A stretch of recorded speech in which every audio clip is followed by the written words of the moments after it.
ನಮಸ್ಕಾರ ಎಲ್ಲರಿಗೂ. ನಾನು ನಿಮ್ಮ ಸ್ಪಂದನ. ಸ್ವಾಗತ ಸ್ಪಂದನ ಮನೆ ಕಥೆಗಳಿಗೆ. ಯಾರ್ಯಾವ ಟೈಮಲ್ಲಿ ನೋಡ್ತಾ ಇದ್ದೀರೋ good morning, good afternoon, good evening ಅಂತ ಎಲ್ಲರಿಗೂ ಒಂದು ವಾರ್ಮ್ ವೆಲ್ಕಮ್ ಹೇಳ್ತಾ ನನ್ನ ಯೂಟ್ಯೂಬ್ ಚಾನಲ್ನ ಸ್ಟಾರ್ಟ್ ಮಾಡೋಣ ಬನ್ನಿ. ಇವತ್ತೇನು ಸ್ಪೆಷಲ್ ಅಂತ ಇವಾಗ ಆಲ್ರೆಡಿ ನೀವು ತಮ್ಮನೇಲಲ್ಲಿ ನೋಡಿರ್ತೀರಾ. ಇವತ್ತು ನಾನು ಪೆಪ್ಪರ್ ಗ್ರೀನ್ ಚಿಲ್ಲಿ ಚಿಕನ್ ಮಾಡೋಣ ಅಂದ್ಕೊಂಡಿದ್ದೀನಿ. This is one of the best recipe which I have made.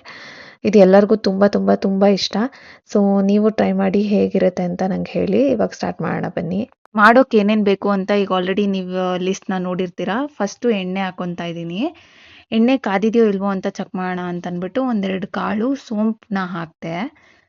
So ಎಣ್ಣೆ ಕಾದಿದೆ. ಈಗ ಫಸ್ಟು ನಾವು ಆನಿಯನ್ನ ಹಾಕೊಳ್ಳೋಣ. ನಿಮಗೆ ಎಷ್ಟು ಆನಿಯನ್ ಬೇಕೋ ಅಷ್ಟು ಹಾಕೊಳ್ಳಿ. ಜಾಸ್ತಿ ಆನಿಯನ್ ಸ್ವೀಟ್ ಆಗಿದ್ರೆ ಜಾಸ್ತಿ ಹಾಕಕ್ಕೆ ಹೋಗಬೇಡಿ.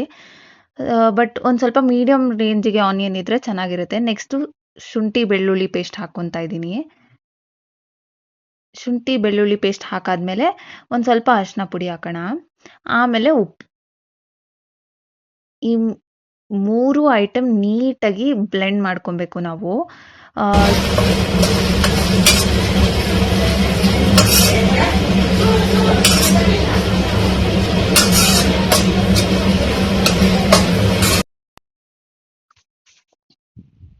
ನೀಟಾಗಿ ಹಸಿ ವಾಸನೆ ಎಲ್ಲ ಹೋಗೋವರೆಗೂ ಫ್ರೈ ಮಾಡ್ಕೊಳ್ಳಿ. ಅದು ಹೇಗೆ ಫ್ರೈ ಆಗಿರಬೇಕು ಅಂತ ಅಂದರೆ ಈ ಥರ ಫ್ರೈ ಆಗಿರಬೇಕು. ಒಂದು ಸ್ವಲ್ಪನೂ ಹಸಿ ವಾಸನೆ ಬರಬಾರ್ದು. ಈರುಳ್ಳಿದಾಗಲಿ ಶುಂಠಿ ಬೆಳ್ಳುಳ್ಳಿ ಪೇಸ್ಟ್ದಾಗಲಿ ಒಂದು ಸ್ವಲ್ಪನೂ ಹಸಿ ವಾಸನೆ ಬರಬಾರ್ದು. ಅಲ್ಲಿವರೆಗೂ ಫ್ರೈ ಮಾಡಾದಮೇಲೆ ಚಿಕನ್ನ ನೀಟಾಗಿ ಕ್ಲೀನ್ ಮಾಡಿ ಎತ್ತಿಟ್ಕೊಳ್ಳಿ. ಸೊ ವಾಟರ್ ಸ್ವಲ್ಪ ನೀವು ಸೋಸ್ಕೊಂಡ್ರೆ ಒಳ್ಳೆಯದು. ಚಿಕನ್ ಎಲ್ಲ ಕ್ಲೀನ್ ಮಾಡಾದ್ಮೇಲೆ ಇನ್ ಕೇಸ್ ನಿಮಗೆ ಸ್ವಲ್ಪ ಗ್ರೇವಿ ಥರ ಇರಬೇಕು ಅಂತಂದರೆ ಸೋಸ್ಕೊಳ್ದೇ ಇದ್ರೂ ನಡೆಯುತ್ತೆ. ಬಟ್ ಸ್ಟಿಲ್ ಏನಂದರೆ ಡ್ರೈ ಇದ್ದರೆ ಚೆನ್ನಾಗಿರುತ್ತೆ. ಸೊ ವಾಟರ್ ಕಂಟೆಂಟ್ ಏನಿರುತ್ತೆ ಅಂದರೆ ತೊಳೆದಾದ್ಮೇಲೆ ನೀರು ಏನಿರುತ್ತೆ ಅದನ್ನೆಲ್ಲ ಒಂದು ಪ್ಯಾನ್ಗೋ ಎಂತಕ್ಕಾದ್ರೂ ಹಾಕ್ಕೊಂಡು ಸೋಸ್ಕೊಳ್ಳಿ. ಆಮೇಲೆ ಚಿಕನ್ನ ನೀಟಾಗಿ ಮಿಕ್ಸ್ ಮಾಡ್ಕೊಂಡಾದ್ಮೇಲೆ ಒಂದು ಸ್ವಲ್ಪ ಉಪ್ಪು ಹಾಕ್ತಾ ಇದ್ದೀನಿ. ಚಿಕನ್ಗೂ ಉಪ್ಪು ಹಿಡಿಬೇಕಲ್ಲ ಅದಕ್ಕೋಸ್ಕರ. ಆದಮೇಲೆ ಕರ್ಬೇವಿನ ಸೊಪ್ಪು ಹಾಕೊಳ್ಳಿ. ಸೊ ಮೇನ್ ಇಂಗ್ರೀಡಿಯೆಂಟ್ ಬಂದು ಪೆಪ್ಪರ್ ಪೌಡರ್. ಈ ಪೆಪ್ಪರ್ ಪೌಡರ್ನ ನಾನು ಮನೇಲೇ ಮಾಡ್ಕೊಳ್ಳೋದು.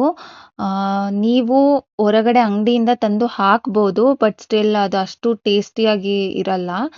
ಮನೆಯಿಂದ ಮಾಡೋದಕ್ಕೂ ಹೊರಗಡೆ ತಂದು ಮಾಡೋದಕ್ಕೂ ಡಿಫ್ರೆನ್ಸ್ ಏನಂತ ನಿಮ್ಗೆ ಈಗ ಆಲ್ರೆಡಿ ಗೊತ್ತಿರುತ್ತೆ. ನಾನು ಮನೇಲೇ ಪೆಪ್ಪರ್ನ ಫ್ರೈ ಮಾಡಿಕೊಂಡು ಅದನ್ನು ಗ್ರೈಂಡ್ ಮಾಡಿಕೊಂಡು ಇದಕ್ಕೆ ಹಾಕೋದು. It will be very tasty. ನೀವು ಟೇಸ್ಟ್ ಮಾಡಲೇಬೇಕು. ಮನೇಲೇ ಫ್ರೈ ಮಾಡಿಕೊಂಡು ಗ್ರೈಂಡ್ ಮಾಡ್ಕೊಳ್ಳೋದೇ ಬೆಟರು ನನಗನ್ಸೋದು. ಇದನ್ನು ಎಷ್ಟು ಈಸಿಯಾಗಿ ಮಾಡ್ಕೋಬೋದಂದರೆ ಅಷ್ಟು ಈಸಿಯಾಗಿ ಮಾಡ್ಬೋದು. ಸಿಂಪಲ್ ಇಂಗ್ರೀಡಿಯೆಂಟ್ಸ್ ಬೇಕಾಗುತ್ತೆ ಇದಕ್ಕೆ. ಅಷ್ಟೇ ಟೇಸ್ಟಿಯಾಗಿ ಕೂಡ ಇರುತ್ತೆ. ನೀವು ಮನೇಲಿ ಟ್ರೈ ಮಾಡಿ. ಇದಾದಮೇಲೆ ಲೆಮನ್ ಹಾಕ್ತಾ ಇದ್ದೀನಿ ನಾನು. ಚಿಕನ್ ಸ್ವಲ್ಪ ಸಾಫ್ಟ್ ಆಗಿರಲಿ ಅನ್ನೋ ರೀಸನ್ಗೆ ನಾನು ಸ್ವಲ್ಪ ಲೆಮನ್ ಹಾಕ್ತಾ ಇದ್ದೀನಿ. ಇದು ಇನ್ನೊಂಥರ ಮೇನ್ ಇಂಗ್ರೀಡಿಯೆಂಟ್. ಯಾಕಂದರೆ ಗ್ರೀನ್ ಚಿಲ್ಲಿ ಹಾಕೋದ್ರಿಂದ ಅದ್ರ ಫ್ಲೇವರ್ ಇನ್ನೂ ಸ್ವಲ್ಪ ಚೆನ್ನಾಗಿ ಅನಿಸುತ್ತೆ. ಇನ್ನೂ ಎಕ್ಸ್ಟ್ರಾ ಟೇಸ್ಟ್ ಕೊಡುತ್ತೆ.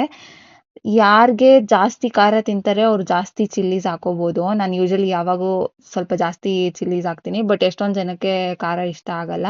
ಸೊ ಅವ್ರು ಸ್ವಲ್ಪ ಹಾಕ್ಕೊಂಡ್ರೂ ಸಾಕು.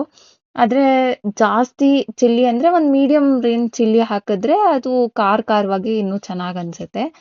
ನಾನು ಪುದೀನ ಮತ್ತು ಕೊತ್ತಂಬರಿ ಸೊಪ್ಪನ್ನ ಎರಡನ್ನೂ ಒಟ್ಟಿಗೆ ಚಾಪ್ ಮಾಡಿ ಇಟ್ಕೊಂಡಿದ್ದೀನಿ ಲಾಸ್ಟಿಗೆ ಹಾಕೋಕ್ಕೆ. ಸೊ ನೋಡಿ, ಇಷ್ಟೇ ಐಟಮ್ಸ್ ಬೇಕಾಗಿರೋದು ಈ ಪೆಪ್ಪರ್ ಗ್ರೀನ್ ಚಿಲ್ಲಿ ಮಾಡೋಕ್ಕೆ. ವೆರಿ ಟೇಸ್ಟಿ, ಸೂಪರ್ ಆಗಿರುತ್ತೆ. ಎಲ್ಲರಿಗೂ ತುಂಬ ಇಷ್ಟ ನಾನು ಈ ಚಿಕನ್ ಮಾಡೋದು. ಎಲ್ಲರೂ ಹೇಳಿದ್ದಾರೆ. ಅದಕ್ಕೋಸ್ಕರ ನಾನು ಈ ವಿಡಿಯೋ ಮಾಡ್ತಾ ಇರೋದು. ನೀವು ಎಲ್ಲರೂ ಟ್ರೈ ಮಾಡಿ ಹೇಗನ್ನಿಸ್ತು ಅಂತ ನನಗೆ ಹೇಳಿ. ನೆಕ್ಸ್ಟ್ ಯಾವ ರೆಸಿಪಿ ಟ್ರೈ ಮಾಡೋಣ ಅಂತ ನನಗೆ ಕಮೆಂಟ್ ಮೂಲಕ ಹೇಳಿ. ಈ ರುಚಿ ಕೇವಲ ಊಟ ಅಲ್ಲ, ಮನಸ್ಸು ಮರೆಸುವ ಒಂದು ಅನುಭವ. See you in the next video.